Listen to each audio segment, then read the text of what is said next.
Gail Carper. Here. Tammy Lee Brown Edwards. Here. Dennis Moon. Here. 6 present. We have a quorum, thank you. Under the public comment section of tonight's agenda, citizens wishing to address the city council on matters germane to the agenda of the meeting will be limited to 3 minutes and are asked to be brief and concise in making their remarks. Comments submitted by mail or email will not be read aloud, but a copy will be provided to each member of the council and made a part of the minutes.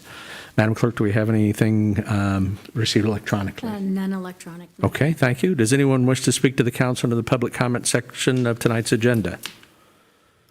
I would. All righty. If you could state your name for the record, please, and then go ahead. Kerwin Seeger. Yeah, so I have been, am I good to start? Yes, sir. Go ahead. Fantastic. Thank you. I can't see you, so I don't know. I understand. I have 2 issues that I'd like to bring to your attention. The first of which is that I was a poll watcher at the last general election. I think it is absolutely critical that the rules regarding day of registration be changed in McDonough County. I know this is not fully your responsibility and is more Gretchen's, but I think it is imperative that the city council really take a stand and make sure that every person Mr. Sager, that is Mr. Sager, I'm going to have to. Alderman Moon was about to call a point of order. That the item you wanted to speak to is not on our agenda this evening. I'm sorry. okay. Do you have any, Okay, then. Do you have anything? Can I go to my other Sure, point, which as is on long the as agenda? it's on the agenda, that'd be fine. Go ahead, sir. All right, sounds good. I apologize That's okay. for the incorrect That's all right. notation. I just wanted to speak in favor of the honorary naming of Campbell Street. I've been doing a lot of research on Oliver Daniels and who he was as a person, and I think it would be a great addition to honorary name the street. Okay. That's all I have to say. Thank you, and once again, I apologize for That's not a problem, sir. I appreciate you understanding. Thank you. Yes, of course. Does anyone else wish to speak to the council under the public comment section of tonight's agenda?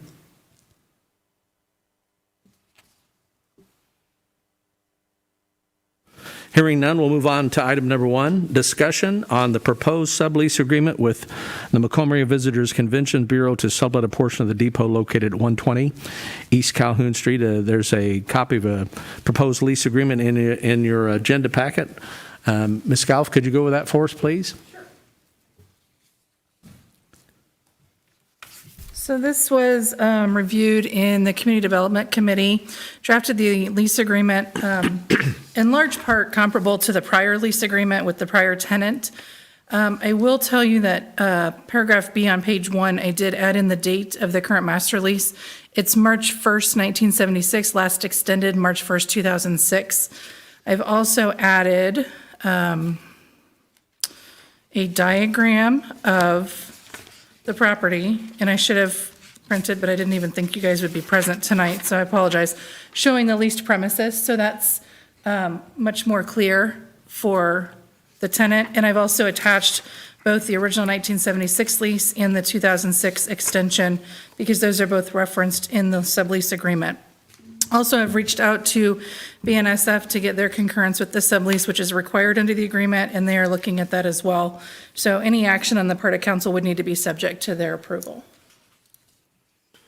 Okay, thank you. Any issues or discussion regarding the proposed agreement? Alderman Vajezi. If we could just have the floor plan sent out to us to see specifically where the CVB would be located. Absolutely. Thank you. Anyone else? Alderman Moon. Does this lease with Macomb Area Visitor Convention coincide with, with the one with the railroad? I mean, we're not extending our lease with them beyond what we have with Burlington Northern. Correct. The last extension is strange because it doesn't have a term with BNSF, so it's essentially a year-to-year lease. So I guess to answer your question, yes, this lease goes beyond that because we only have a 1-year lease effectively, but I don't see any prospect that they would terminate that. But this sublease agreement does provide for termination if the master lease is terminated. Good point. Okay. Anyone else? You might hear from them in a year or two. Maybe. Probably Dealt not. with the railroad on leases. I know, I should have knocked on wood there. Anyone else? All righty, we'll go ahead and have that on for consideration to allow it to be executed for our council meeting next week.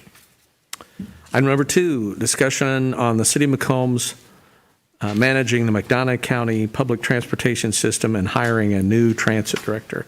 There's a memorandum in your packet from the city administrator, Mr. Coker. There's also a job description in there, too. Thank you, Mr. Mayor. As we've discussed previously, the Regional Council no longer wishes to manage the McDonough County Public Transit, which they've done for several years, but they wish to discontinue that at the end of our current agreement with them, which is the end of June 2021. If you remember, we are currently operating with an interim director in Pete Hannon. The previous director, Lori Sutton, resigned due to various reasons. So currently, right now, we do not have a full-time director of the transit authority or transit district.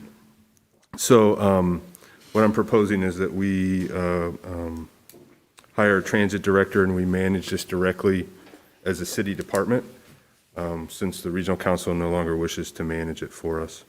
So the first step in moving in that direction is to hire a transit director, as I proposed.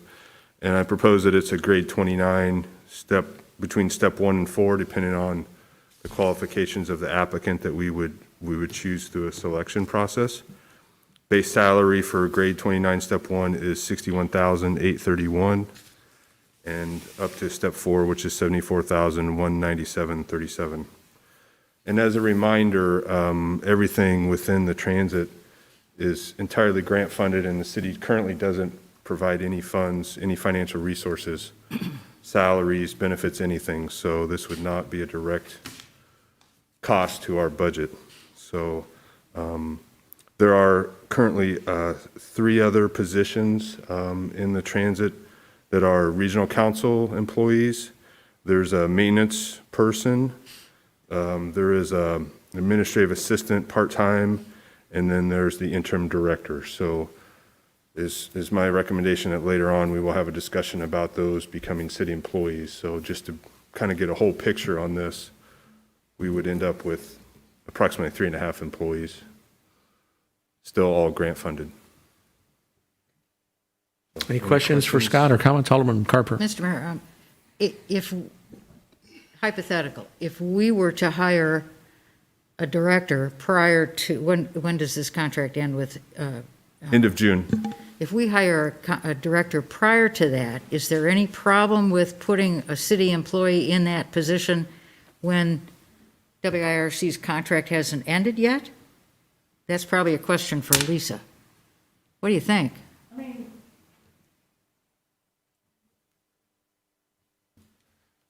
Well, I'll answer. Yeah, I'm just wondering if, because from your memo, it sounds like you want to get going as soon as possible. I would like to as soon as possible. There's an RFP that's at IDOT right now for approval that we need to, for the next contract with the vendor. It's a major milestone that we need to keep moving on. My feeling is operationally, this person will work with either the interim director. I have a feeling the interim director may apply, so it's a little hard to say. But they will work together and we'll just move forward in this. So far, the regional council, I mean, they've been very good to work with through this. Yeah. And so I don't feel operationally it'll be a problem now.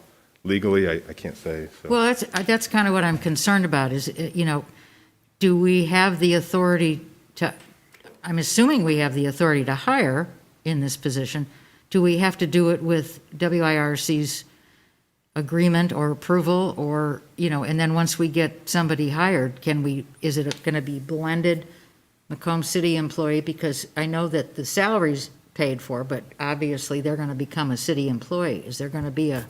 Well, and I would say that the transit is a city entity, not a regional council entity, right? Okay. So we're just further enhancing what we're doing as a city. So the grant dollars don't go to the regional council, they Right. come to the city directly. So any funding, I don't see it as a problem. Okay. As long as we keep IDOT aware of what we're doing, and they've been told of this now. Sometimes our person at IDOT's a little hard to get a hold of, but we're Okay. keeping them aware of it. So Can- maybe if there are any problems, legal problems with that, we can be aware of them? I mean, maybe then the first step is to get the agreement with the regional council and review that. I don't know, I've never seen it, so. Yeah, that may be something, and, I may just be applying lawyers thinking to something we don't need to worry about, but, it might be worth looking at. Sure. Because I'd like to see us go ahead with it as soon as possible. I would think that, given how we got to this point, I don't want to speak for the regional council, but I think they would be amenable to some modification in their agreement that would allow this to transition sooner than later, if that were how it all. Yeah, that might be the safest way to do it. It may take 4 or 5 months for us to get somebody on board. Yeah. By the time we go through the process. And the other thing I know this has always been something that it reminds me that I need to keep in mind. The regional council acts as our agent. We're the funded authority, not the regional council, as Scott said. And their only contract is our agent to act. Oh, So- is that in the contract, or is it principal agent? Is that specified in the contract? Oh, you haven't, okay. Well, that would be even better if we're principal agent Right. relationship there. That'd solve the problem. Alderman Moon. I'm sorry, did you have your hand up, sir? Well, in the same vein, I was concerned about the money trail. Who's paying Pete now? It's through the grant. It's grant funded. Okay. No, I'm sorry. It's, regional council is paying him, but they are being reimbursed. Through the grant.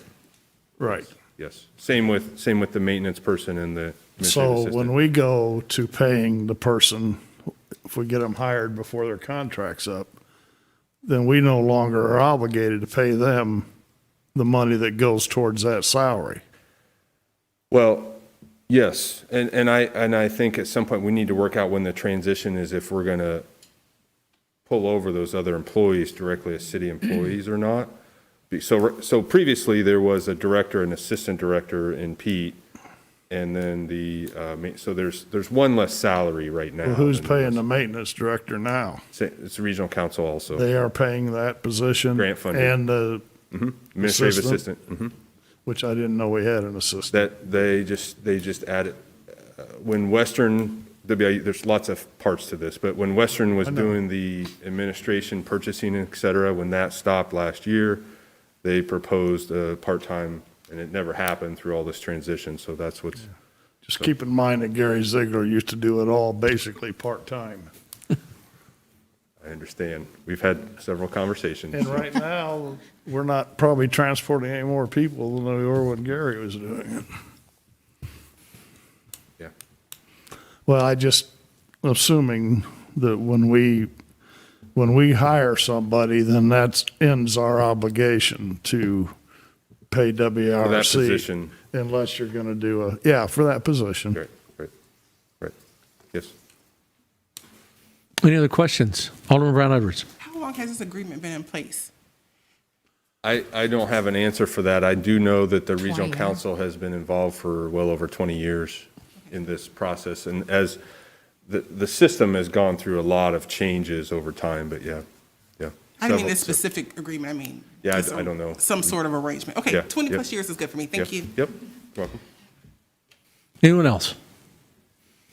Okay, we'll have that on for, your plan would be to bring that for action then on Monday okay.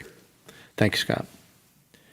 Item number 3, discussion on honorary naming of Campbell Street as Oliver Daniels Way. This was a request from Alderman Brown Edwards for topic of discussion this evening. Alderman. Yes, thank you, Your Honor. I did a little research. We've had, through the city and the community, a lot of anti-racism and equity and inclusion conversations in the community, as well as a lot of information coming about of the contributions of African Americans in this community. And in doing that, I saw an article that was posted about 6 years ago from Dr. Howes, who happens to be one of our historians in the community, that brought up the story of Oliver Daniels. And I bring that up because it is significant that he was the child of enslaved people who moved to this community because this community had been known to educate people of color. And they moved here 2 years after slavery had been ended. They had him outside of town in Pennington Point in 1872.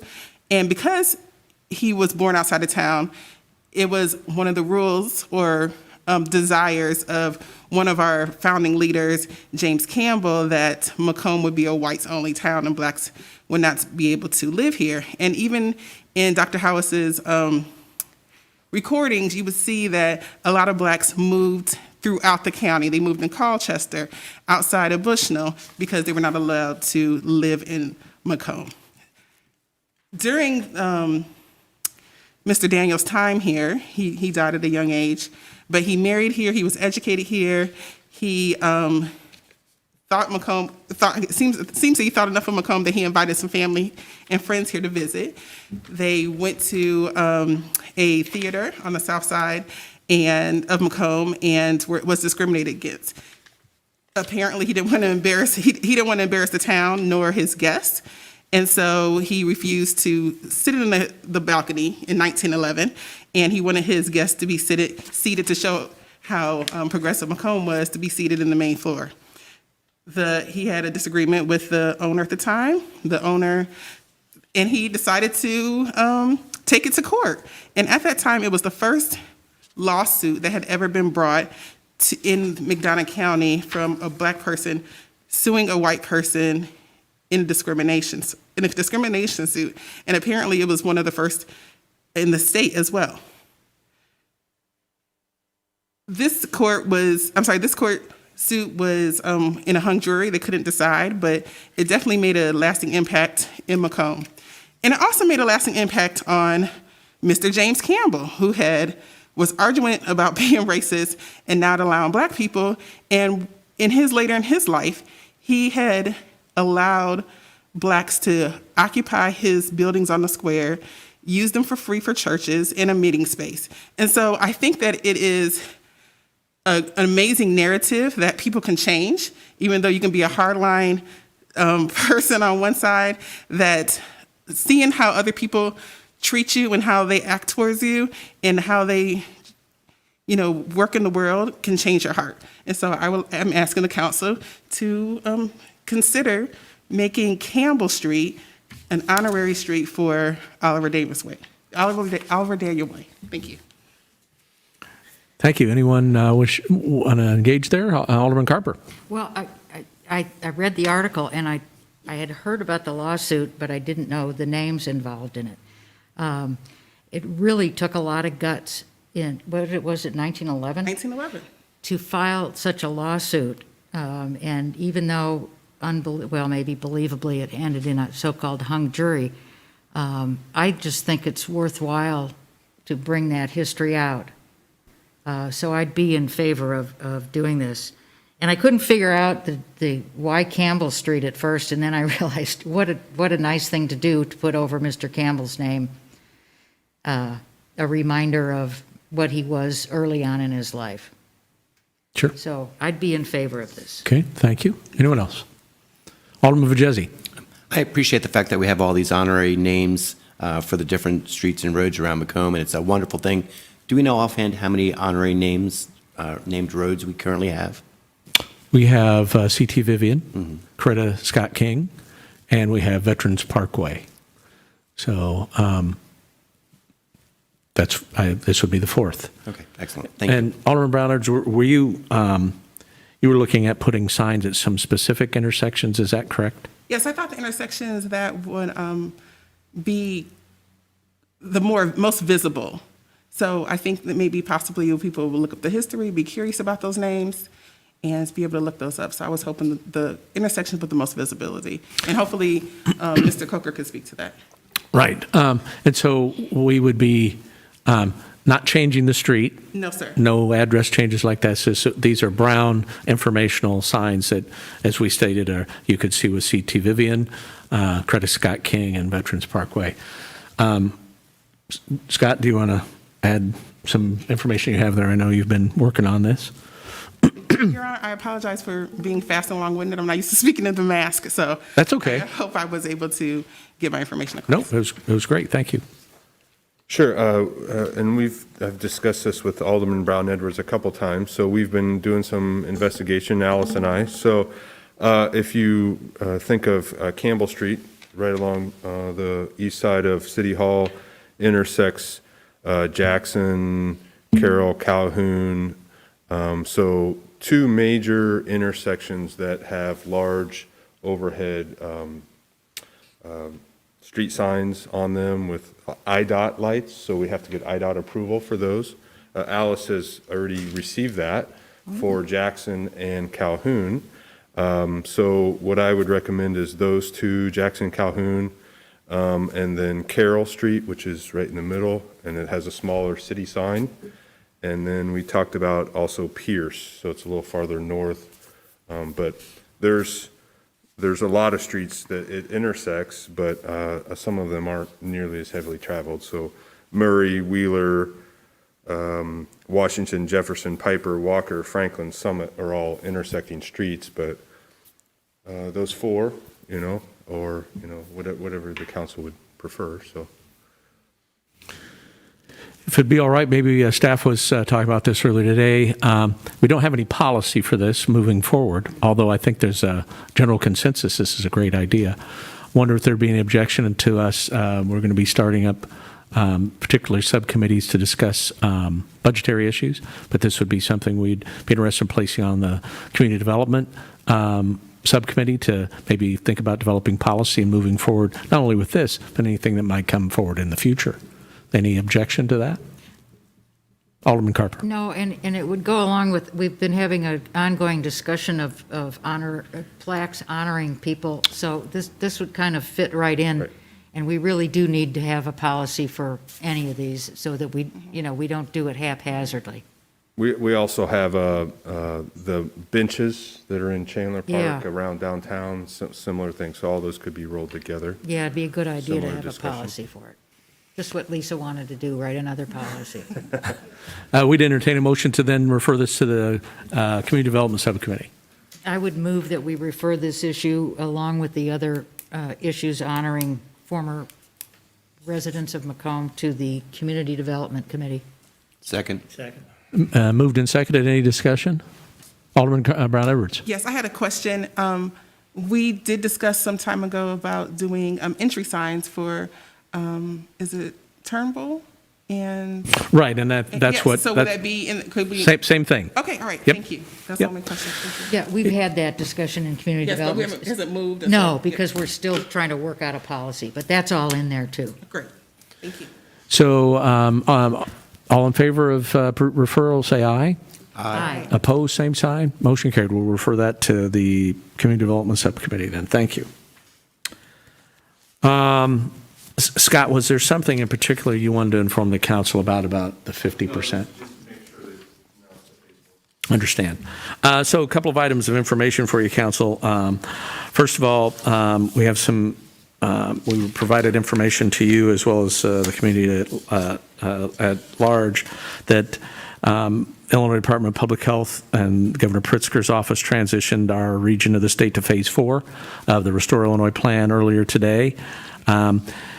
Number of things change under that, much less restrictive. We would invite folks in the community to check out a couple of sources online to get the exact guideline overview for Phase 4. If you have, I can go over some of the highlights here. Increases capacity in offices, bars and restaurants have increased capacity for indoor dining, and in addition to what they had under the modified Tier 1, it's now much more, or should be much less restrictive.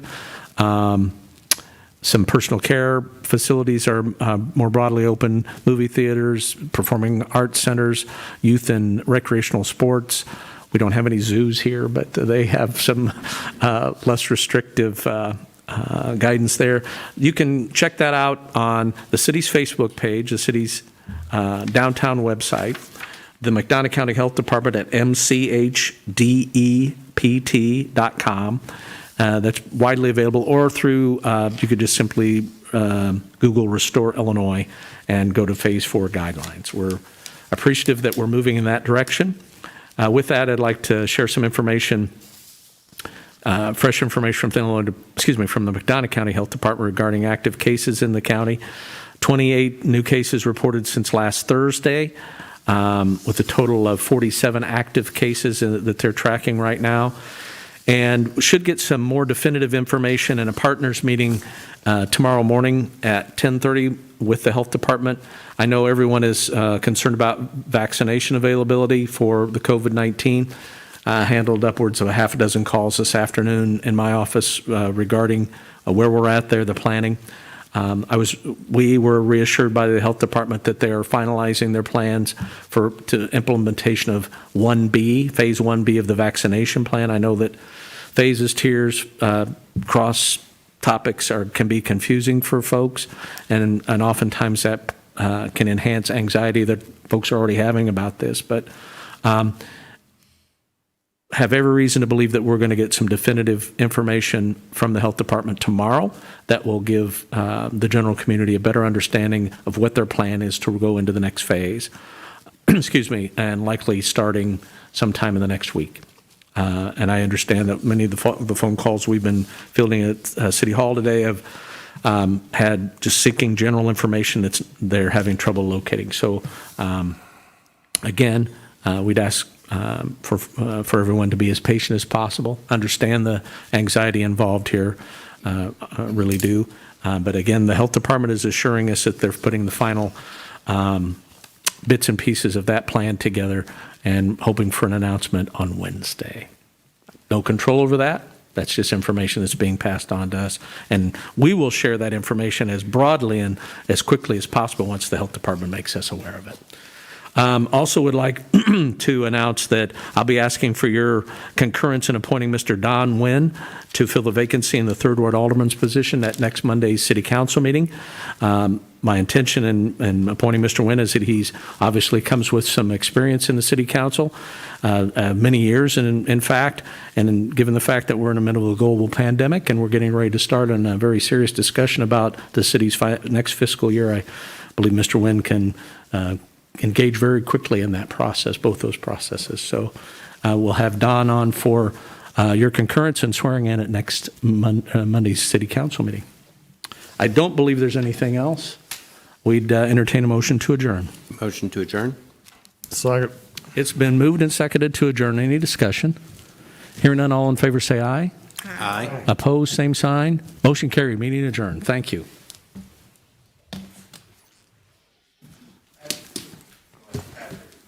Sure. Patrick, do you have anything for us tonight? No, I'm fine, thank you. You're welcome. Thank you. To my knowledge, I have, Oh, Jock, yes, there are some Daniels from my understanding. you're muted, Related, but we see you. because I asked them.